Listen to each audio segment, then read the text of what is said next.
चिखली तालुक्याअंतर्गत येणाऱ्या गोधरी या गावात जिल्हा परिषदेची शाळा आहे।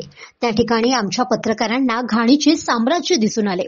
मुलांचे शौचालय अतिशय घाण होते आणि शाळेच्या पटांगणात चिखल साचल्याचे आढळले। या संबंधात शाळेतील मुलांना पत्रकारांनी विचारले असता त्यांनी चकित करणारे उत्तर दिले। त्यांनी सांगितले की आम्हाला 4 महिन्यांपासून पूरक आहार हा मिळतच नाही, आम्हाला फक्त खिचडी मिळते। तरी या बाबीकडे शाळा समिती आणि शिक्षण अधिकारी यांनी लक्ष देण्याची गरज आहे। खिचडीच्या व्यतिरिक्त अजून काय काय भेटते तुम्हाला? वाटाणे, घुगऱ्या हे असते का? इच्यात भेटते खिचडी। आणि दुसरं काही भेटत नाही की शनिवारी वगैरे शुक्रवारी? नाही, पहिले अंडी भेटतात। पहिले भेटतात, कधी? हिवाळ्यात भेटते। हिवाळ्यात भेटते फक्त, बाकी याच्यात नाही भेटत। पहिले भेटतात हिवाळ्यात, अंडी भेटतात। आता आता नाही भेटत, फक्त खिचडीच भेटते आता।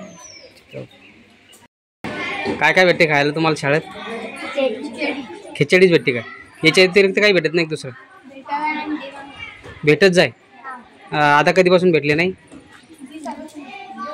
हा, किती दिवस झाले आता? 2-3 महिने झाले का? भेटलेच नाही तेव्हापासून फक्त खिचडी आहे। खिचडी चांगली असते का? बरं, बिस्किट वगैरे शाळेत भेटत नाही का? अंडी भी नाही भेटत आता। गाव माझा न्यूज करिता किरण शेजूळ, बुलढाणा।